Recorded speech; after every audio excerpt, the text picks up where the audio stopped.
شده چیزی رو برای کسی داری تعریف میکنی ولی طرف در نهایت بگه خب که چی؟ نه، این یه سوال مهمتر هم هست، اینکه اصلا برای چی اون یه چیز برای تو ارزشمند شده باشه. بارها برای خود من اتفاق افتاده که یه چیزی برای من ارزشمند بوده، به معنای رشد بوده، ولی برای طرف یه چیز معمولی، یه رندوم توی زندگیش بوده که معمولیه، قطعا ممکنه برای بقیه هم اتفاق بیفته و اینطوری بیان میشه. خب یه تصور کنیم یه کتابخونه‌ایه و یه کتاب روی میز هست و دو نفر دارن بهش نگاه میکنن. نفر اول که نگاه میکنه میگه آقا من یه کتابی میبینم ظاهرا نوشته مثلا در مورد فلسفه است و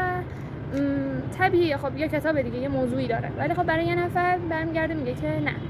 نفر دوم میگه نه، من این کتابو فقط یک کتاب نمیبینم، این باعث شد که به من خیلی چیزا رو یاد بده، باعث شد رفتارم فلان بشه، یا اصلا فلان خاطره رو سرش دارم و خیلی جالبه وقتی اینو میبینم اصلا یادمون میافتم و اوضاع حالم اصلا خوب میشه. و خب شاید تو در مورد هر چیزی که میخوای ارزش گذاری کنی از من نمیخوای روی اون وسیله یا اون یه چیز یه موضوع من ارزش بذارم، از من میخوای که روی داستانی ارزش بذارم که تا حالا زندگیش نکردم و تجربهش هم نکردم و شاید هم نکنم، خدا میدونه، اما مهم اینه که تو درست بتونی ارزش بذاری.